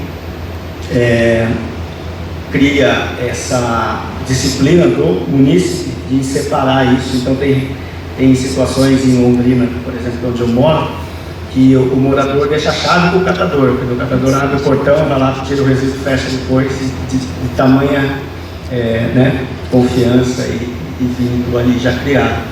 E aqui com relação à renda também, que é uma das perguntas que a gente faz. Então 50%, né, no nacional, 50% dos catadores tinham ali em 23 uma renda entre 1 e 2 salários mínimos, e aqui no Nordeste 63% é entre meio e 1 salário mínimo. Então aqui também a gente tem uma característica de renda menor desses catadores do que uma média nacional, que tem muito a ver com a questão econômica e estrutural, né, da reciclagem na região. Então, em outras regiões a gente talvez tenha uma estrutura de indústria recicladora de papel, de plástico mais viável, e aqui, sendo mais distante, você tem, obviamente, os custos da logística que impactam nos preços dos materiais, consequentemente também diminui a renda dos catadores. Tá? Então também, eu acho que fica como uma oportunidade, né, de desenvolvimento da cadeia no Nordeste. E aqui já encerrando, né, alguns pontos aqui que eu trago, que seria, né, o que falta para transformar dados em ação. Então, a inclusão e fortalecimento das organizações de catadores. Então, haver um alinhamento da política pública para que busque realmente a estruturação do sistema de gestão de resíduos.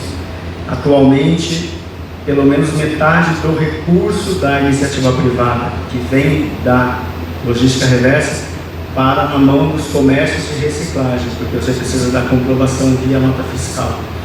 O comércio de reciclagem não reinveste todo aquele recurso direto lá na conta. Então, quando você faz uma política pública voltada à estruturação das organizações de catadores, você consequentemente está colocando o recurso lá na conta onde precisa, que é no aumento dessa capacidade operacional instalada. A estruturação de dados de inteligência territorial, transparência e rastreabilidade dos dados, com toda a nossa metodologia traz isso, e parceria públicos-privados, que deixo aberto aqui aos colegas, né, para a gente poder conversar a respeito, né, e se a MAPA tiver ao alcance de expectativas, a gente tem várias formas de trabalhar. Eu acho que a gente consegue uma sinergia muito interessante, assim como a Aline já colocou. E aqui eu deixo os meus contatos, tá? Tem interesse aí, tá? E é isso. Obrigado. Muito obrigada, Felipe. Bem, pessoal, realmente, né, são complementares todas as falas de vocês. E eu gostaria de colocar uma pergunta aqui para todos vocês, e se todos pudessem trazer sua percepção, seria muito legal. Mas é porque, assim, eu acho que é uma pergunta que nos ajuda, inclusive, a fechar o nosso painel, né? Porque o principal desafio hoje é a falta de dados, falta de integração ou a falta do uso dessas informações? Eu acho que essa pergunta, ela abrange muito do que a gente está trazendo aqui. O painel, ele tem perguntas norteadoras, mas vocês foram respondendo todas elas ao longo da fala de vocês, e eu queria muito focar nessa. O que vocês sentem? Repetindo, né? Qual que é o nosso principal desafio hoje? A falta de dados, a falta de integração ou a falta de uso dessas informações? Podemos começar por você, Ludmila?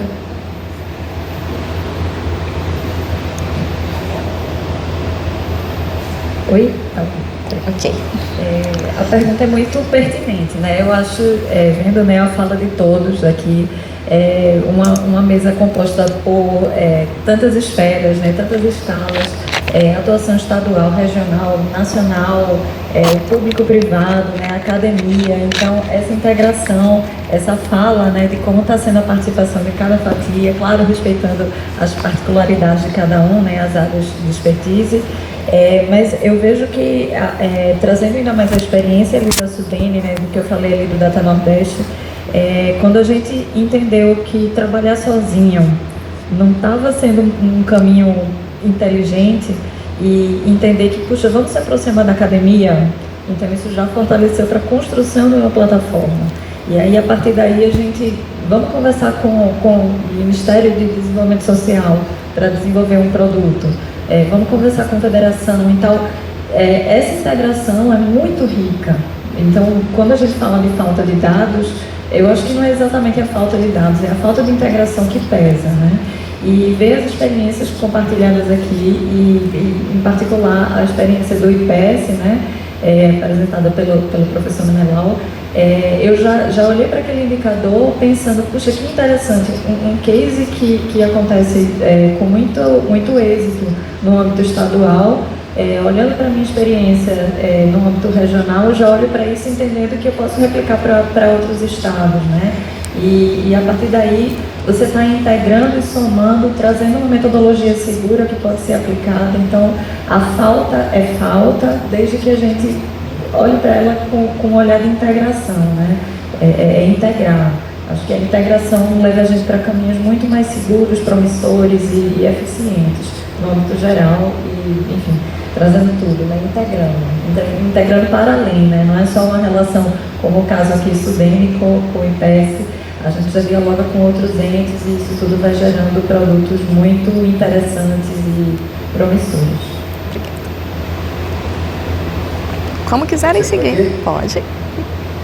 Bom, Eu creio assim, talvez a informação ela esteja no patamar primeiro para nivelar e empoderar os agentes que atuam e vão atrás da implementação da política pública.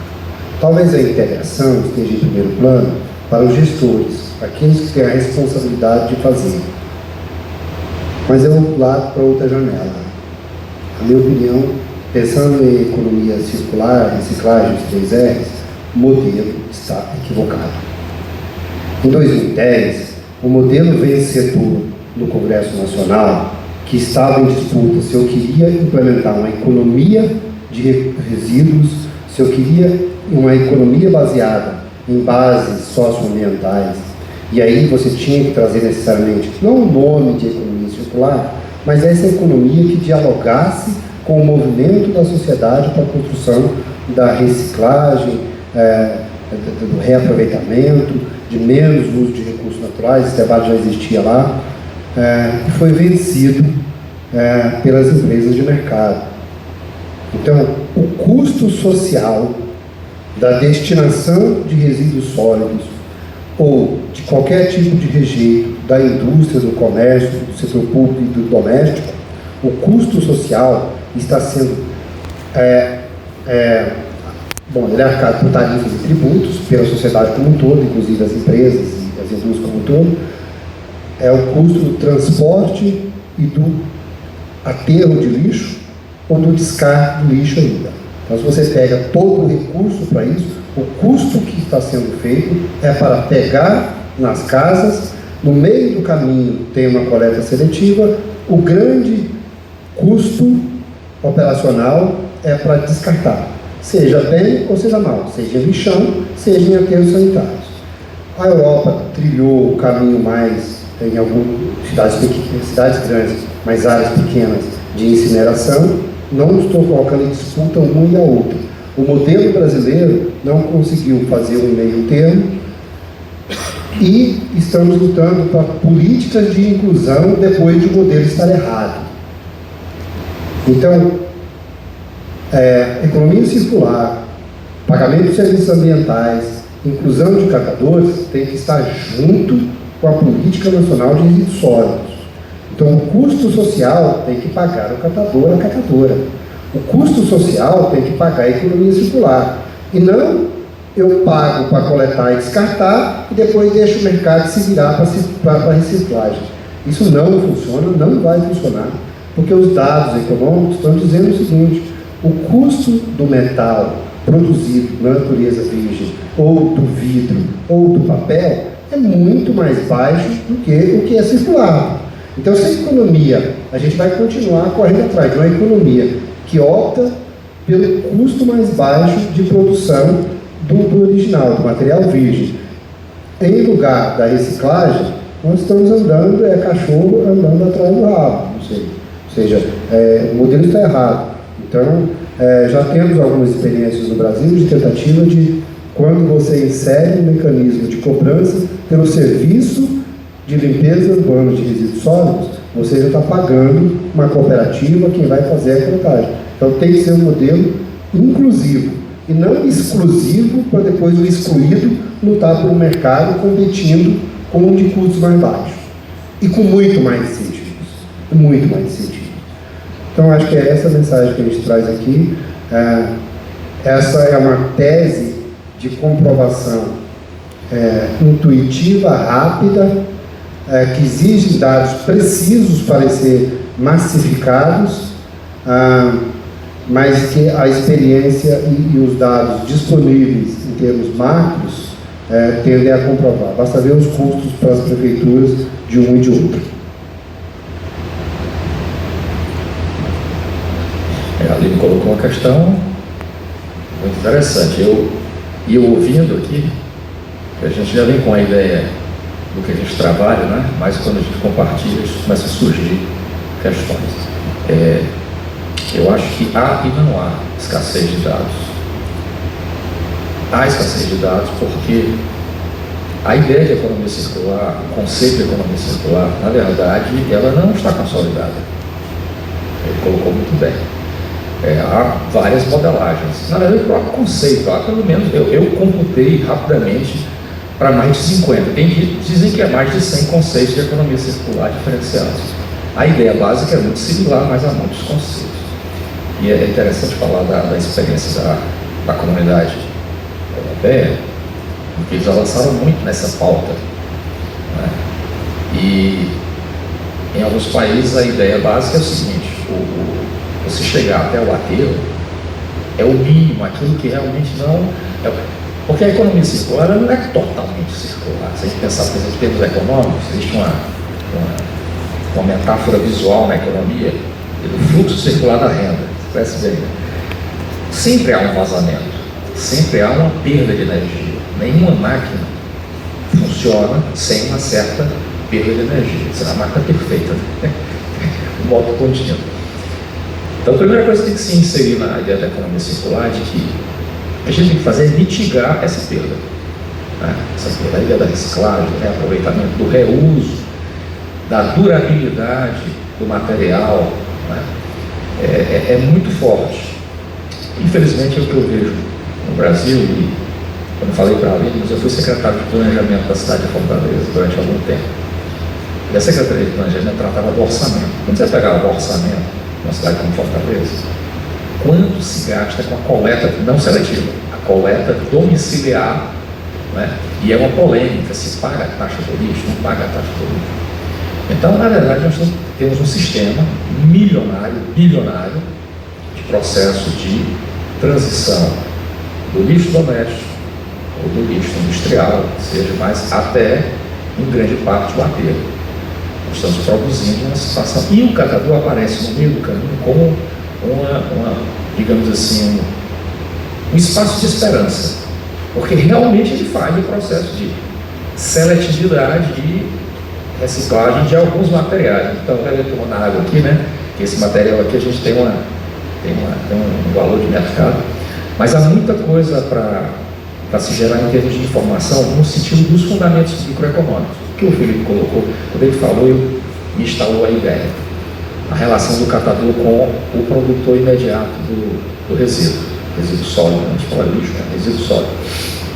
Porque, de fato, é o melhor processo é o melhor mecanismo de seletividade. Você encurta a cadeia e dispara diretamente para aquele que é o maior interessado, né? Um processo de valorização do trabalho que ele realiza. Então, eu acho que e aí você elimina toda essa indústria de logística de resíduo que se tem, de fato. E toda a razão na questão da legislação, tem alguma coisa para ser feita aí, né, em todos os níveis, nos diferentes níveis, pelos entes, digamos assim, públicos, governamentais, mas também pela sociedade. Agora, essa instância microeconômica, o microfundamento da relação lá do cidadão com o catador, acho que é uma pedra de toque muito importante, e a gente tem que gerar informação sobre isso, né? Nesse sentido, nesse nível micro, nós temos poucas informações. Temos grandes informações macro sobre política de gestão ambiental, etc. Mas eu gostei muito, achei bem interessante a apresentação do Felipe, complementando essa nossa abordagem. E, de fato, nós temos aí uma disputa sobre essa temática do dado, né? A soberania do dado. Hoje há uma discussão no país sobre isso. No ano passado, Fortaleza sediou um evento de magnitude considerável, realizado pelo IBGE em parceria com o governo do Estado. O IBGE trouxe para o Nordeste, que ele chamou de Trivium Fórum, que envolvia os países dos BRICS, né? BRICS é Mercosul e países de língua portuguesa, né? E o que é que essa reunião fez? Reuniu os institutos de pesquisa, como o IBGE, por exemplo, desses diferentes países, porque até a metodologia, as metodologias, né, as métricas de produção de dados, até hoje elas são basicamente emanadas do norte global. E o sul global precisa produzir suas próprias métricas. Isso é soberania de dados, né? Além da questão que foi colocada aqui hoje, graças a essa explosão tecnológica em relação à ciência de dados, os maiores detentores de informação vivaz, né? Aquela informação vivaz, não é aquela informação que você faz de 10 em 10 anos, o censo é importante, são mecanismos que existem, são seculares, mas as informações vivazes hoje são a informação quente, né? Tempo real, ela hoje é detida por grandes corporações e não pelos estados-nação, pela sociedade. Significa dizer que as nossas informações pessoais, inclusive, estão, né, sendo detidas por essas corporações, e isso tem todos os impactos que a gente poderia discutir aqui por uma semana, né? Mas vamos usar aqui a questão da economia circular.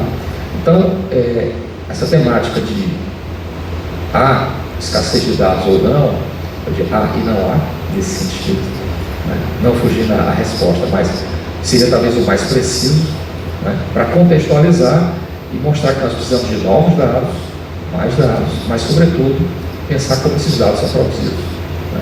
E serão utilizados também, porque há essa problemática de que se os dados forem produzidos, mas não forem publicizados e utilizados, eles, né, ficam, digamos assim, fora do seu propósito. Eu concluiria dizendo uma coisa: a gente tem que tomar muito cuidado com a cabeça cheia.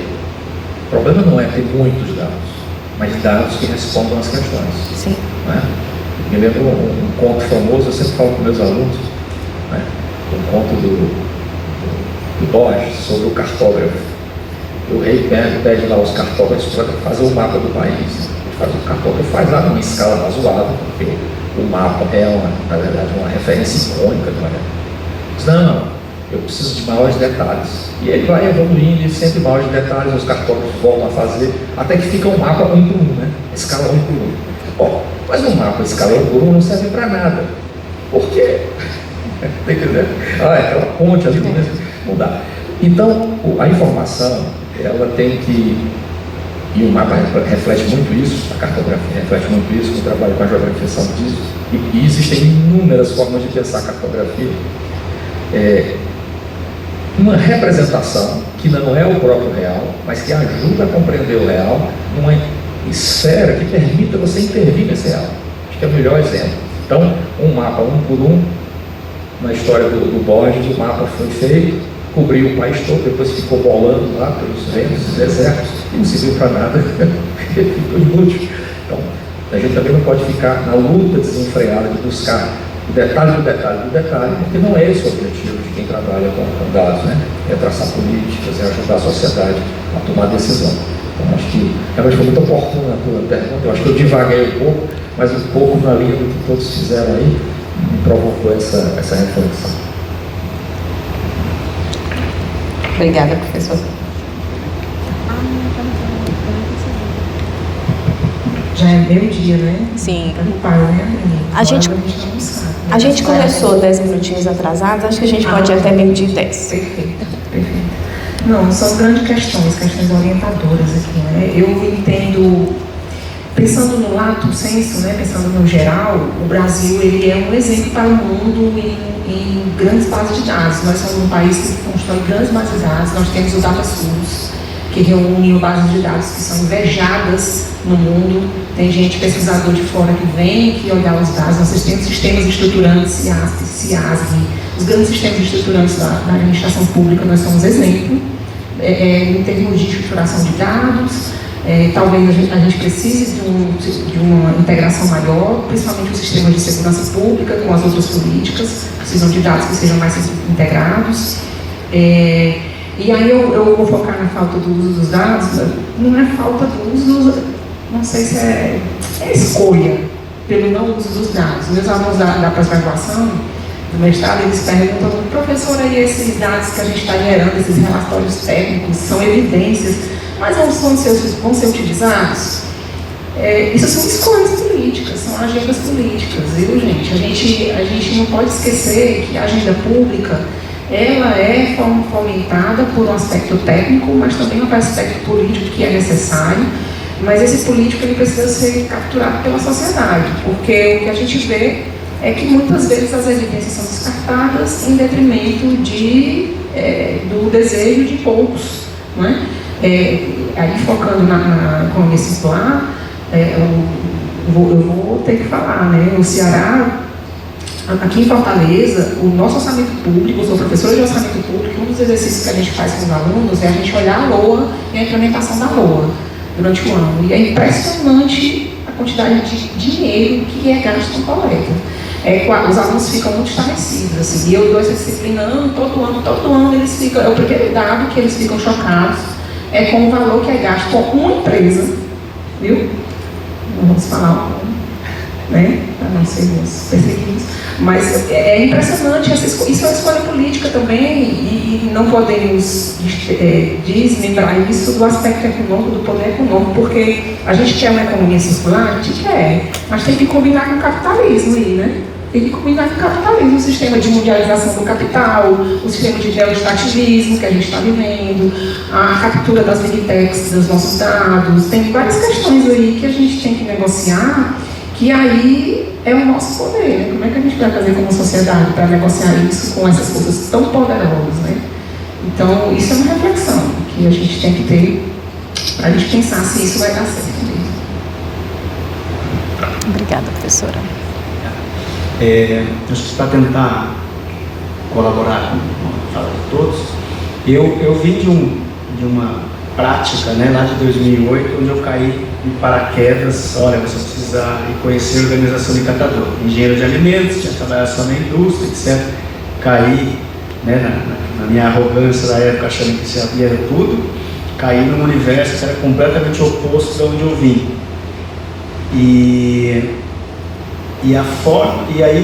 Por que me levou a criar ferramentas e principalmente instrumentos para visualização dessas informações?